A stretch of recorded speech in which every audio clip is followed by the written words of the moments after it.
ప్రభాస్ ఇంటి పక్కన మీకు 10 కోట్ల రూపాయలు విలువ చేసేటువంటి విల్లా ఉంది. ఇది వర్షిణి తల్లి చెప్పిన మాట. లేదు నాన్న, కావాలంటే వెళ్ళి కనుక్కోవచ్చు జూబ్లీహిల్స్ లో. లేదు, మీరే చెప్పారు ఈ మాట. మీరే తన తల్లికి చెప్పారని చెప్పి ఆ అమ్మ అంటోంది స్వరూపరాణి. నేను ఎవరికి చెప్పలేదు నాన్న, నాకు లేనే లేవు. లేకుంటే నాకు ఇలా ఉంటే నేను ఇలా ఎందుకు తిరుగుతాను నాన్న? ఓకే, అంటే ఆ తల్లి ఇలా ఎందుకు తిరుగుతాను?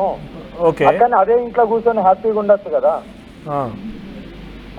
అంటే చాలా మంది ప్రముఖులకు నేను పూజలు చేస్తాను, నాకు డబ్బులు వస్తాయి, నేను అక్కడ విలువైనటువంటి ఇల్లు కూడా కొనుక్కున్నాను. ఒకనొక సందర్భంలో వర్షిణి తల్లి హైదరాబాద్కి వస్తానంటే అమ్మ మిమ్మల్ని అందరినీ తీసుకెళ్ళి ఆ ఇంట్లో పెడతానని కూడా మీరు చెప్పారని చెప్పి ఆ అమ్మ అంటుంది. కాదు నాన్న, అసలు నేను అలాంటి మాటలే మాట్లాడను. నాకే లేదు, అంతమందిని తీసుకెళ్ళి నేను ఎక్కడ పెడతానా? అదే పెట్టుడేదో నా తల్లిదండ్రికి నేను పెట్టలేనా? అవును, ఉంటే ఇదే డబ్బుని ఇదే కోట్ల ఆస్తులని నా తల్లిదండ్రికి పెట్టచ్చు కదా. అవును, మరి నేను ఇదే ప్రశ్న అడిగే ప్రయత్నం చేశాను. అంటే వాళ్ళు ఏం చెప్తున్నారంటే, నేను నా తల్లిదండ్రులని కాదనుకునే చిన్న వయసులోనే అక్కడి నుంచి వెళ్ళిపోయి వచ్చాను. ఇప్పుడు నాకు ఏమున్నా కూడా మీరే సహాయం చేశారు కాబట్టి మీకు నేను తిరిగి సహాయం చేయాలనుకుంటున్నా.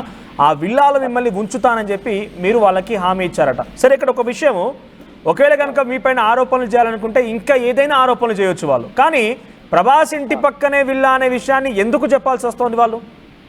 ఐ డోంట్ నో, అంటే వాళ్ళకే తెలియాలి. అంటే మీరు ఏ మాత్రం అనకుండా అదే నాన్న, నేను హైదరాబాద్కి వస్తే కంపల్సరీ నేను పెద్దమ్మ గుడి సైడ్ వస్తాను. నైట్ టైంలో షామీర్పేట ఆ సరౌండింగ్ లో నేను ఏదో తీరుస్తాను. ఇవే కదా నేను ఉండే ఏరియాలు, ఇంకేమన్నా ఉన్నాయా? మన ఆర్టీవీ ఆఫీస్ ముందు నుండి ఎన్నిసార్లు వెళ్ళాను నేను అటు వెళ్తుంటాను కాబట్టి, నేను అంతటా తిరుగుతుంటాను కాబట్టి వాళ్ళు ఇంకేమన్నా అనుకోవచ్చు కూడా.